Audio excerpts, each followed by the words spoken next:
Babala, panoorin ng busog ang susunod na palabas. Seryoso, biyaheros, tutulo ang laway nyo.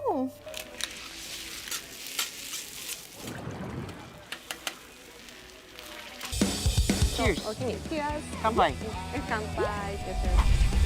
Ngayong gabi, food venture tayo sa Tenga no Taidikoro o sinasabing The Nation's Kitchen ng Japan. Mula sa mga pagkain bahagi ng kanilang kasaysayan.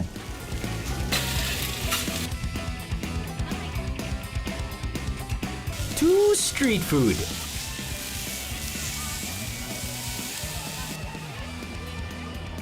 Para sa mga hindi nakakaalam kung ano nga ba yung pinagkaiba ng Kobe beef, pati sa mga kinakain nating beef sa Pilipinas, check na natin ngayon, Pops. Oo, seven. Yan, niloko tayo. Ito yung beef sa Pilipinas eh. Okay, kakaliso ka na no.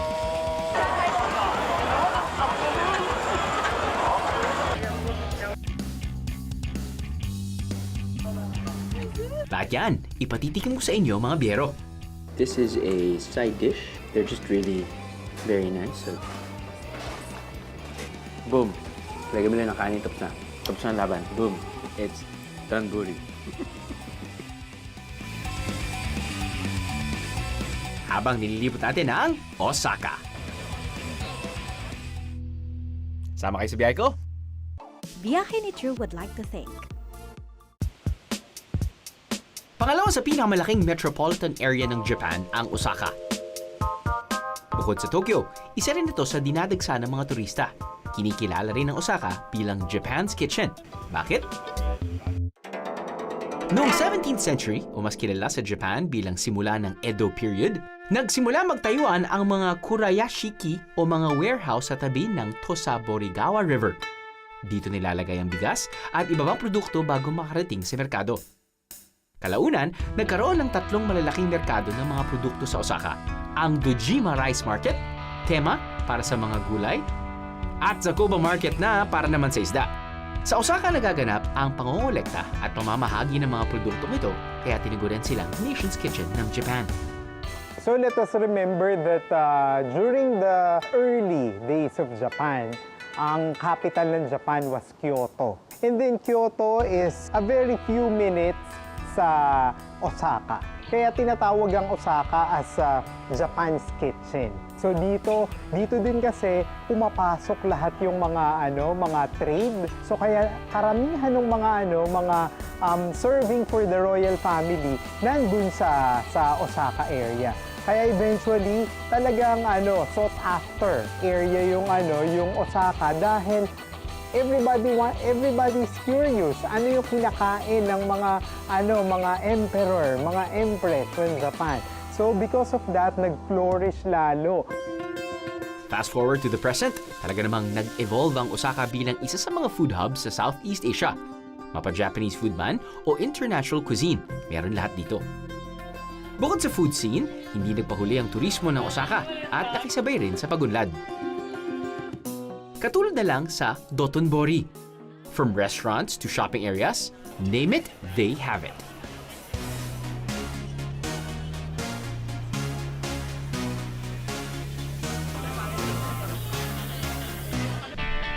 Bukod sa Dotonbori, isa pa sa patok sa mga turista ngayon ang Umeda Sky Building.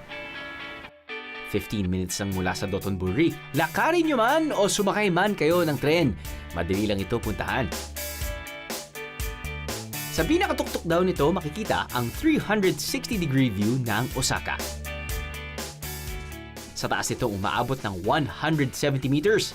Kailangan sumakay ng escalator, then elevator, then escalator ulit para marating ang rooftop. Ito ay Twin Towers.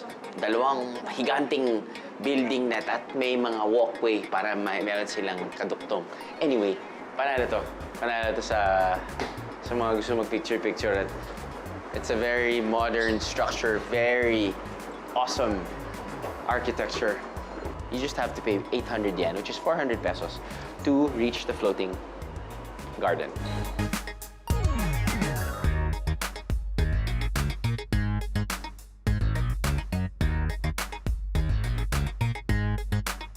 So, dito na tayo sa pinaka-top floor, which is the rooftop. Wow, look at that. Ang taas natin, nakakalula. Pero ang ganda. Dahil nakikita mo ang Osaka. It's beautiful.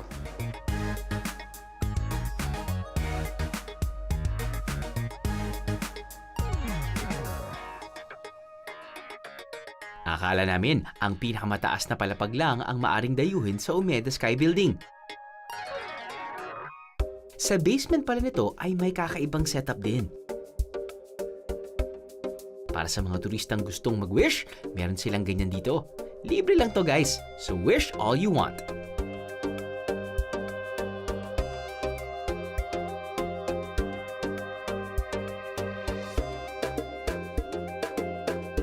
Alright.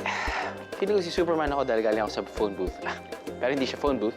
Isa siyang parang mini tourist center kung saan may mga available na brochure and map ng basement area ng Umeda Sky Building. Or yung Twin Towers nila. And it's just really different types of restaurants.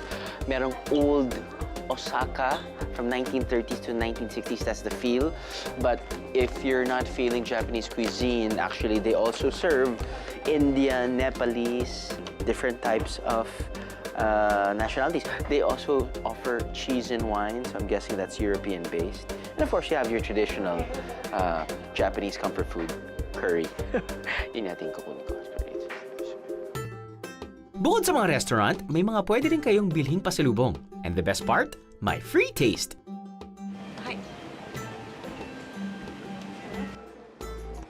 Oh, mochi. Yummy.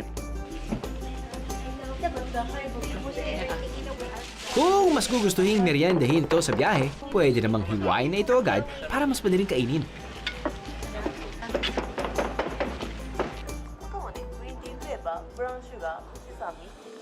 Wasabi. Oy. Wow. Spicy. Chocolate. Sesame. Can I taste? Right?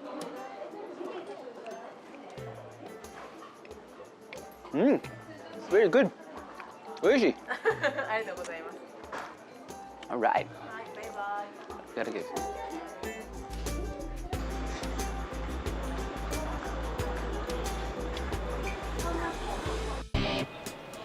First timer sa Osaka? No worries! Sa airport pa lang, sagot na kayo ng Osaka. Mga brochure, mapa, bus at train passes ang ilan lang sa pwede nyo makita rito sa kanilang Tourist Information Center. All-in-one para sa paglilibot nyo sa mga tourist attraction ng Osaka. And when we say tourist attraction in Osaka, you can't miss this one. Para sa kid bibiheros o kahit mga kids at heart dyan, perfect ang side trip sa Universal Studios Japan. Naghahanap ba kayo ng superhero? O kaya ng wizard na magpapasabog ng magic? Aguamenti. Pwede din ang mga dilaw na cute creatures na to. Hello! Sa Universal Studios Japan, makikita nyo silang lahat. Sa loob ng park, may restaurants din kung saan mapapa-throwback Thursday kayo. Isa na riyan ang restaurant na to kung saan pwede nang matupad ang pangarap nyong maging isang sailor soldier. They serve Sailor Moon themed dishes. Mula sa ngalan ng buwan! Sorry guys medyo nadala lang. Meron silang Sailor Moon Cafe Plate, Sailor Moon Compact Cake, Sailor Moon Drink, at ang Moon Prism Power Cake. Uy, mga titas out there, aminin nyo na natutuwa kayo. Biyahero tip para masulit nyo ang inyong USJ experience, agahan ang pagpunta sa park para makaiwas sa mahabang pila. Maganda ring tumuloy sa malapit na hotel sa park.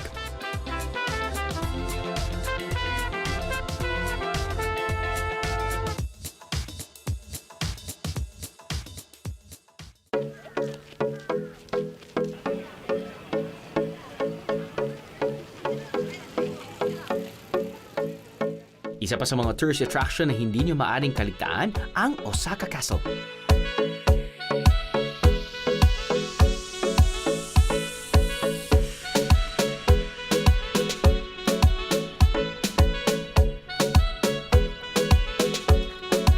Mula sa parking area, malayo-layo ang kailangan lakarin. Pero sa ganda ng lugar, hindi nyo rin mapapansin na halos 10 minuto na pala kayong naglalakad.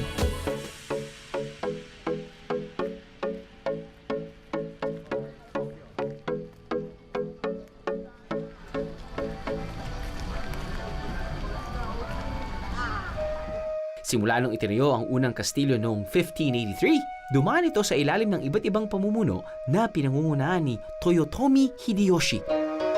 Malaki ang ginampanang papel nito sa pagkakaisa ng Japan noong 16th century, kaya isa ng famous landmark ngayon ang Osaka Castle. Alright, so nandito tayo ngayon sa only castle dito sa Osaka, which was built around 15th century yata, no? But ang dami ng history na nangyari dito sa castle na to. So, ang dami na rin pagbabago. Of course, modern times, they don't really need the castle pagdating sa mga gera dahil wala na nangyaring gera, no? Right now, it is plainly, but not plainly, but it is a major tourist destination. Not just for local tourists, but of course, international tourists. Inside is, I think, a museum. Hindi yata pwede pumasok ngayon, so hindi tayo makakapasok. But it's okay, dahil yung mga turista pwede pumunta sa newly built structure or building on the left side, which has a restaurant. You've got your boutique store para pwede silang bumili ng mga pasalubong. Very nice area. Conducive to kids if you have them. Medyo umulan lang, but swerte kami dahil yung bus namin may umbrella.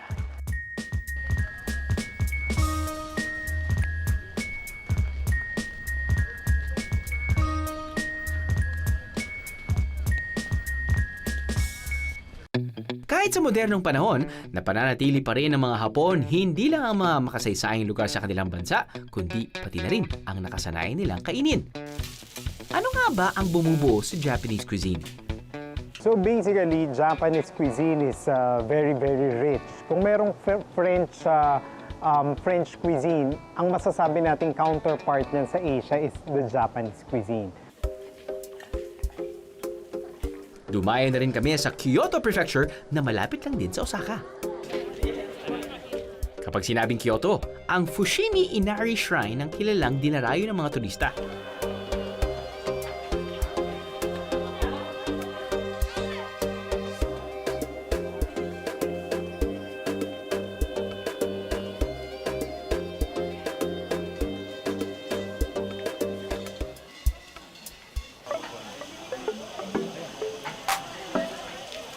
Isa itong sagradong lugar para sa mga naniniwala sa Shinto God of Rice na si Inari.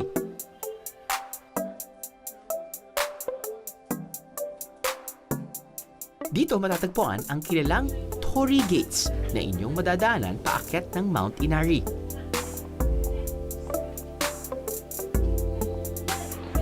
Pagkatapos libutin ang Fushimi Inari Shrine, saktong-sakto ang mga street food sa labas lang nito para sa mga biyero. Tinulungan ako ng aming guide na si Yumi sa pagpili ng kakainin. Okay, yes, Yumi. This is dumplings. Dumpling. So made of rice cake. Okay. Rice. And this is white one is rice cake, just rice cake Okay. with miso based paste. So for Yes, taste. yes. Okay. And this is green Green. color. Yes. Green color is mugwort. Grass is contained in this rice cake. Oh, But it's also both are very good. very good. It's a miso paste. Okay, I'll try this one. This one? That's yours. Yes, thank you very much. Cheers. Okay, cheers. Kanpai. Kanpai, especially. Texture is very chewy. That's right. Yeah, but Mochi? it's usually when we have this type of food back home, it's usually sweet. This one, because of the miso paste, it's a bit salty, savory, but texture is really good. Very soft. Very soft.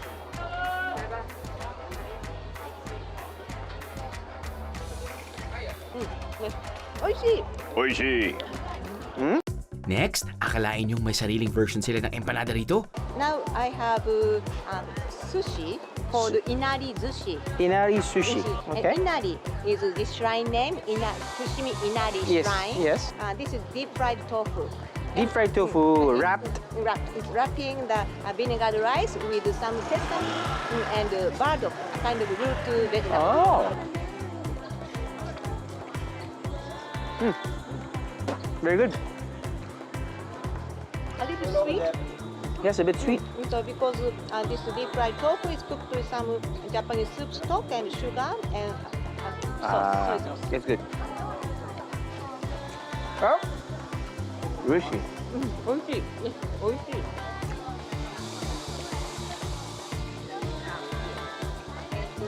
Oh, there, over there again. Yummy. Yeah.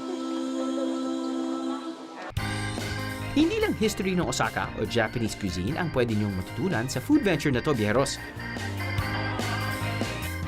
It's pasalubong time! But this time, crash course tayo sa paggawa ng wax replica ng takoyaki.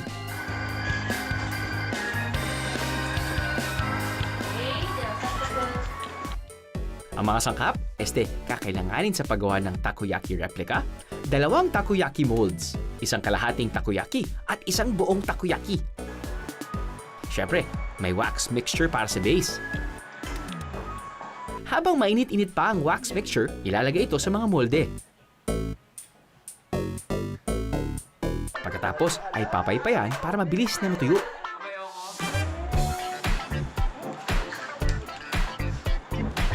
Beautiful.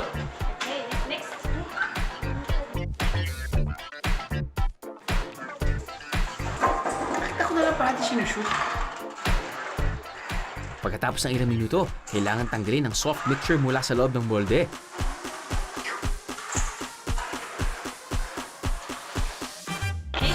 In water, this no push.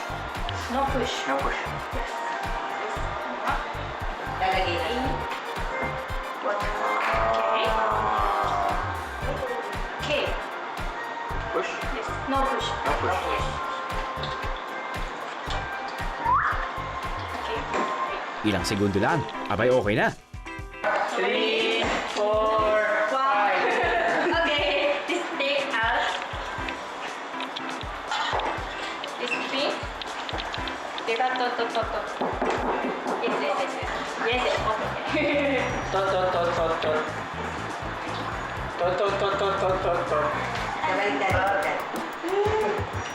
No push. No push. No push. Oh, no.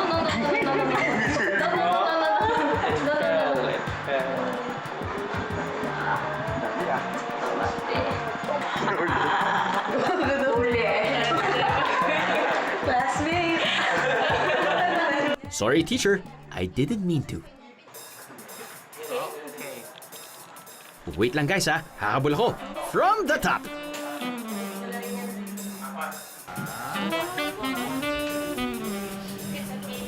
So yung normal na takoyaki ay ganun lang yung tsura, di ba? No one. Wala, yeah, normal. But kung gusto nyo ng konting flair at konting arte, total, kayo rin yung gumagawa nito, no? At i-display nyo ito, hindi nyo kakainin ito. Pwede kayong mag-add dyan different toppings, but each topping kasi would be priced differently. First, the bigger the topping, the more expensive it is. You have your squid, your octopus, your crab,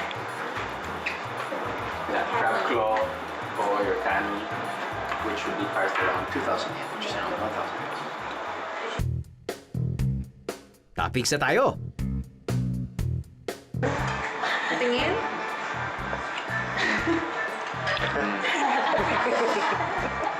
Hindi naman ito kasali. Sabi na, kita mo kasali. Ito lang din sa atin. Dito mo. Lumaki. Small?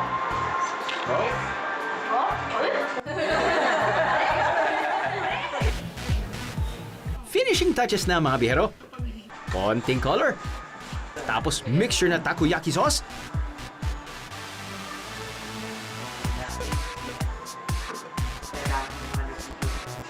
Then final coat. Bakong ito, ang lakas ng amoy.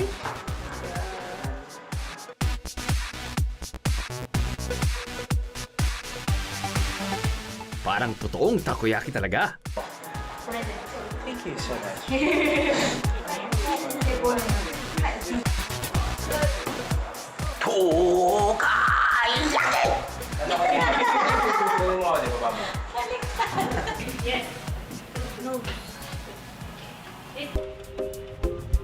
Foodie man kayo o simpleng turista lang na gustong kumain ng masarap, Dotonbori is the right place for you.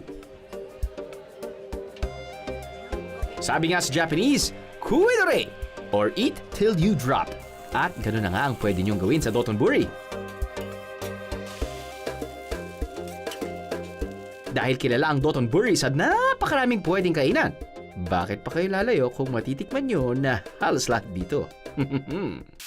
May noodles, seafood, version nila ng fried rice. Teka, ano to? Taho? Aba, meron pa nga silang barbecue. Di pa natatapos dyan ang kainan. Meron pang ice cream na ginawang palaman sa tinapay. What? Kaya, magpakabundat na tayo, biheros. Gusto nating lahat to. Ito daw yung pinipilaan dito eh. So, ano tong flavors na to? Ice cream ito, no? Ice cream sir na Oh. binalot sa mainit na parang... Tinapay. Oo. Paborito mo yan eh. Paborito natin yan. Okay. 400 yen o 200 pesos ang melon bread ice cream na to. Green tea sa inyo. Green tea. Melon sa akin. Okay. Tirayan na natin. Wala na sir. Ito daw yung second sir eh. Yung Second. Delicious. second. Ayun sir oh. Second delicious. Melon pan ice cream in the world. Hindi ko alam kung nasan yung first. Okay, gets. Ice cream. Green tea ice cream. Vanilla? Na may konting melon? Okay. Fine. Deal. Done. Yung dough na ginagamit na parang ginawang sandwich, think butter biscuit. Or lengua de gato. Parang lengua de gato rin. Ganun. Sakto to sir. Ayos dun. Uy, Ka-Jerry, nandun tayo. Ano yun na? Ka-Jerry, oh. Sir, pag namutan mo na yung Ka-Jerry. masarubong ko sa'yo. Wow! Kita nyo naman tong assistant cameraman namin si Daniel. Hindi na lumayo at nakakita agad ng titikman. Katapat lang ito ng ice cream stall kanina, guys. Pare ko beef ba yan? Oo sir. Oh? Hindi ba mahal yan? Hindi sir. Mura lang yan sir. Kayang-kaya ng bulsa. Okay, apparently, mura ang Kobe beef dito dahil it's just like a 40-minute train ride away from Osaka. But then again, para sa mga hindi nakakalam kung ano nga ba yung pinagkaiba ng Kobe beef, pati sa mga kinakain nating beef sa Pilipinas, check na natin ngayon, Paps. Oo sir. Niloloko tayo. Ito yung beef sa Pilipinas eh. Wala kang pinagkaiba sir. Niloloko tayo. Yung mabaw yung paminta. Nangiba pa yung paminta dahil marami siya nilagyan ng paminta. Okay lang, salt, pepper, no problem. Pero, ang alam kong Kobe beef, melts in your mouth type. Oo. So ito ba't parang may laban? May ginamit na baka eh, baka may edad na. Iba talaga. Iba talaga ang talino. Galing rin sa may edad na. Oops! Yahero tip when in Dotonbori. Alamin muna ang currency conversion para mas madaling makapamili ng pagkain. At syempre, pasalubong. Start na tayo sa Japanese currency. Kasi hindi na kailangan ng calculator to convert 2 pesos. Gawin nyo lang kapag sabihin natin, magkano to? 8,000 yen. Divided by 2, 4,000 pesos. Boom! Never ako naging magaling sa mathematics. Kahit galing ako Xavier, hindi rin ako proud na hindi ako magaling mag-mathematics. Pero for this, easy peasy. Divided by 2. Ilang hakbang galing sa Kobe beef stall, street food favorite sa Osaka ang nakita namin. Bago natin yan tikman, Takoyaki 101 muna. Taco, which means octopus, at yaki, which means cooked or grilled.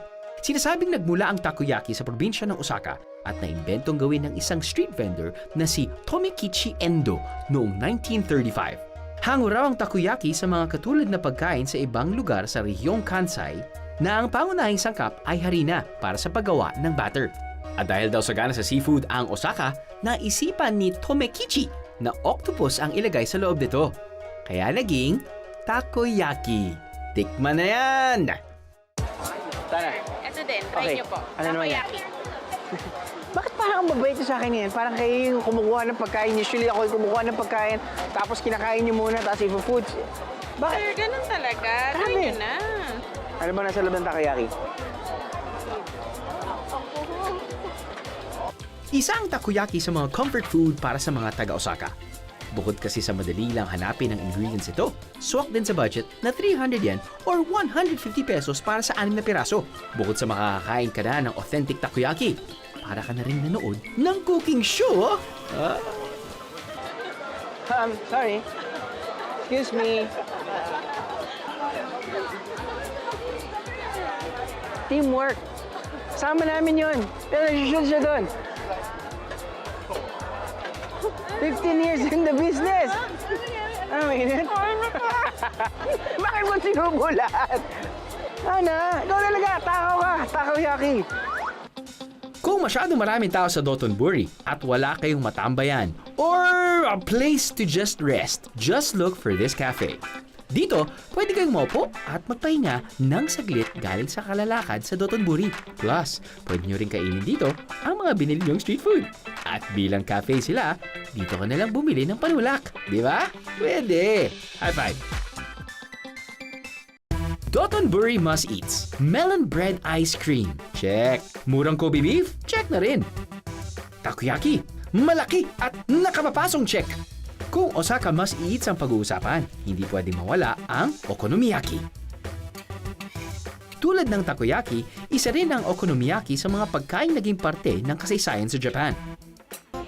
Dito sa Dotonbori, may mga restaurant na okonomiyaki ang specialty. Oh, wow. Okay, mga biyero. Nasa harapan natin ay the famous okonomiyaki. This is only my second time to eat okonomiyaki. The first time was in Little Tokyo. And it was very, very filling. Now, naglagay sila ng sauce. Yun yung savory sauce. At naglagay sila ng Japanese mayonnaise. Japanese mayonnaise, buhay na ako eh. At ginawa nilang cake. Alam nyo bang may dalawang cooking technique sa pagluto ng okonomiyaki? At madali lang to guys, so pwede nyo subukan sa bahay. Unahin natin yung mas kilalang version, ang Kansai o Osaka style. Batter, cabbage, at pork o seafood sa isang bowl at saka ito haluin. Pagkatapos haluin, ready na para lutuin. Para ka lang nagluto ng pancake. Ang Hiroshima style naman ay batter muna ang lulutuin. Gagawing toppings ang repolyo, meat of your choice, at ipangtatakip ang nalutong batter. Parang omelette lang. Kansai style, pancake. Hiroshima style, omelette. Boom!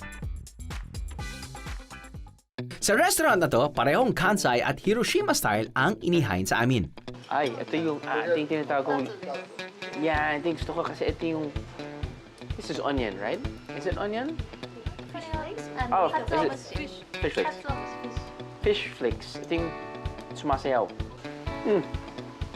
Ito. Sa'yo yan. Okonomiyaki. One. Scarcity ng food. Halo. Bento sila ng halo-halo. Halo-halo. Kung ano na lang yung available. Parang... Buo yung pakiramdam. Okay. Okay. Parang yung sauce yung nagbabalasa. Hindi, kasi yung sauce yung medyo savory eh. Pero individually, may lasa din naman kasi yung... Ay, paano? Pork, may lasa na yan eh. Maliban sa okonomiyaki, meron din silang yakisoba. At iba pang side dishes na perfect na kapartner nito. Ito ang yakisoba. Yummy. Yummy soba siya. Hindi siya yaki. On the side, they give you scallops, squid, and some cabbage.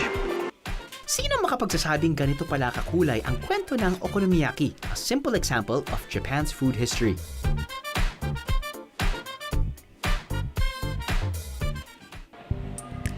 Hindi kumpleto ang ating Dotonbori food venture kung hindi tayo kakain ng all-time favorites. So, hindi tayo sa Ichiran, ramen house. And hindi na ganun ka bago ang style nila sa sistema ng pag-order. No? Usually what they do is, from the outside, there's like a vending machine. You have to choose your meal ticket. Okay, so you pay, get your meal ticket, and then you find a vacant seat. When you find a vacant seat, you sit down. After sitting down, ito yun, customize na your ramen. Okay, so you're gonna get your order sheet.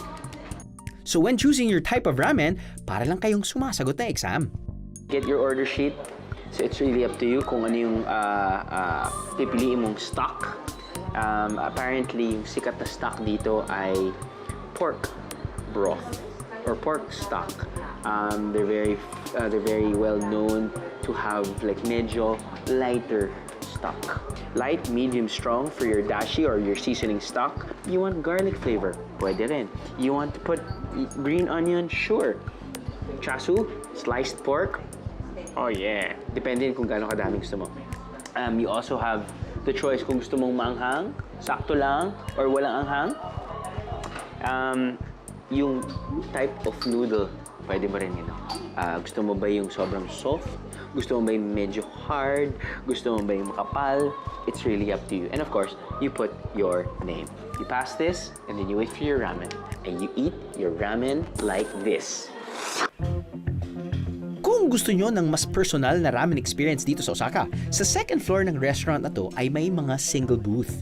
Mas ma-appreciate mo raw kasi ang ramen kung konti ang distraction sa paligid. Kung ano man ang piliin nyo sa order sheet, yun ang gagawin nila. In short, para na rin kayong may personal chef. Ito yung order ko. Kita nyo naman yung order sheet. Check, check, check, check. Perfect. Ang sabaw. Dito yung order ko. Meron siyang anghang. Pati nilalasahan mo yung pork. And you know me. That's my favorite thing. Pork.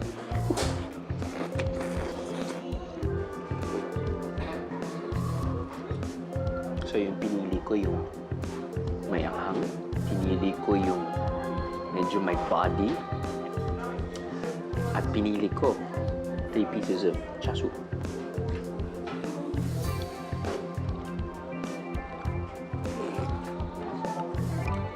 Perfect.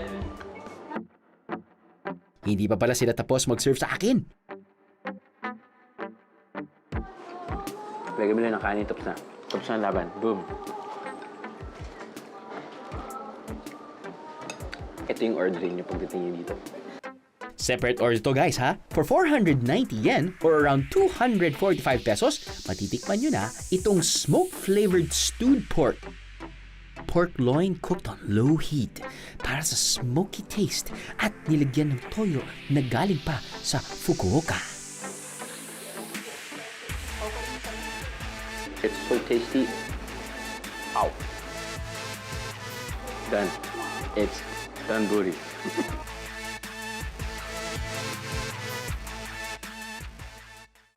There was a time in Japan na puro seafoods lang and vegetable yung kinakain ng mga tao. And ang main reason for that is the religion, the Buddhist religion, kung bakit ganun. There was a time na binan for 1,000 years ang pagkain ng meat sa Japan. Kaya yung seafoods, isa to sa pinakakinakain ng mga Japanese. On to our last chibog in Dotonbori. Oh yeah, hindi tayo aalis ng Osaka hanggat hindi tayo nakakain ng crab. Kapag nakita nyo ang napakalaking crab sign na to na mukhang tinatawag kayo, you're in the right place, viajeros. Sikat ang Kani restaurant na to sa Dotonbori for their crab specialties. Crab full course daw ang ihahanda, so dapat may ka-share. Ano bang tinitingnan mo dyan? Ay, grabe talaga lalaki ng sir. Crab, oh. Ano sabi mo? Grabe, kang lalaki. Pinasok mo lang yung crab sa krabe. Grabe yung view. Kumain na lang tayo, sir. Gulo-gulo mo. Okay lang tayo. Ako yung magulo! Ako yung magulo! Okay. Pa-appetizer nila, luto na crab. Okay? All you gotta do is, which is amazing, dahil tayo sa Pilipinas, kapag i-serve tayo ng crab, usually luto yan, di ba? Tapos nun, para sa mga tinatamad kumain ng crab, dahil dadaan sila sa proseso ng kailangan nilang i-break yung crab, hindi na kailangan. Dahil naka-break na yung crab, ganyan, okay? Bibigyan kayo na ito, hindi yan pang tenga, Ray. Hindi pang tenga to. One side, may medyo konting nakausli ng tenga. Parang hockey stick ba? Oo, yan. So, madali mo nang kunin to. Ang maganda niyan, may suka. At ang suka nila, oh my God, ang tamis. na maasim, na sa totoo lang, pwede mo gawing juice. Other side, if you need the sharp one, Pagkatapos kainin ng cooked crab, sushi crab naman. Appetizer pa rin to guys ha. first time kong kumain ng sushi ni crab, actually hindi ko masyado nagustuhan. Hindi dahil sa lasa, dahil natakot ako. Medyo natakot lang ako. Ikaw, sanay ka naman sa ganyan, no? Hindi nga pwede sir eh. Pero pilitin ko lang. Pilitin mo na lang. Para sa atin. Para sa atin. Sa kanila. Sarap ng sauce. Sarap yung sauce. Grabe. Dapat ito yung iwi nyo. Lagayan lang yung lagayan. Yung crab. Balik natin sa crab. Wala siyang lansa. Wala siyang lansa. Oo, para lang siyang tuna. Eh di sana kumain tayo ng tuna. Crab tuna. Grabe ka talaga. It doesn't taste like crab na cooked. Hindi lansa eh. Alam mo lang na sushi. Yung it's fresh, definitely malamig. Siyempre dahil hindi luto. Pero sariwa talaga. Oo eh. Importante sariwa eh. Ang susunod na sinerve ay ang kamameshi. Kamameshi ay isang traditional na pagluto ng Japanese rice kung saan ginagamit na panubig ang sabaw ng pinukuluang isda or seaweed na sa Japanese ay dashi. Ang kamameshi, by the way, is rice. Kakatawa. Sobrang malapit sa akin itong kamameshi nito dahil nung buo pa yung pamilya ko, back in 1980s, pumupunta kami sa isang restaurant. Kamameshi. At ito yung naalala ko. Anyway, Sir, tama na. sorry. Kinailangan maghintay muna kami ng 30 minutes bago matikman ang kamameshi. Habang nag-aantay, may sabaw na pwedeng tikman. Is this soup? This is soup na medyo flanish. This is so weird. Palando ka, mukhang 12 midnight na. Oh my God. Tao sa sir. Bakit 12 midnight? Tagal kasi. Matagal na maliit yung lagayan. Hindi ko pa rin nakuha yun. Ano lang po sir? Hindi ko alam kung tofu yung ginamit nila, kung may konting itlog, but yung texture niya, bago mo basagin, parang taho. Curious ba kayo kung anong tawag sa soup na mukhang taho? Yan ang chawanmushi o Japanese egg custard. Madalas makikita ang ganitong klaseng soup sa mga Japanese or sushi restos at isa ito sa kanilang classic appetizer. Pagkatapos maluto ang kamameshi, nilalagyan pa ito ng crab meat. Maghihintay ulit ng 1 minuto bago ito kainin. Pwedeng kainin na kani kamameshi lang o kaya ay gawin itong gohan. Japanese rice ito na hahaluan ng ibang pampalasa at kung minsan ay sake o dashi. Now, this is very interesting. Ito daw, ihahalo mo rin yung kanin dito, tapos nun maglalagay kayo ng wasabi, which I don't eat. So, ikaw natin nag-wasabi ka, Paps. Ito, try ko sir. Subukan mo, Paps. Ito.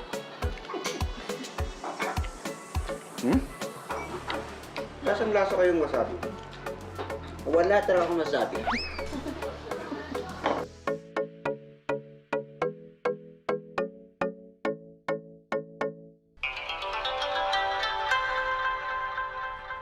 Sa dinami-rami kong pagkakataong bumiyahe sa Japan, palaging tumatatak sa akin ang kanilang pagkain. Paano pa kaya kapag ang biyahe ay sa tinatawag na Japan's Kitchen?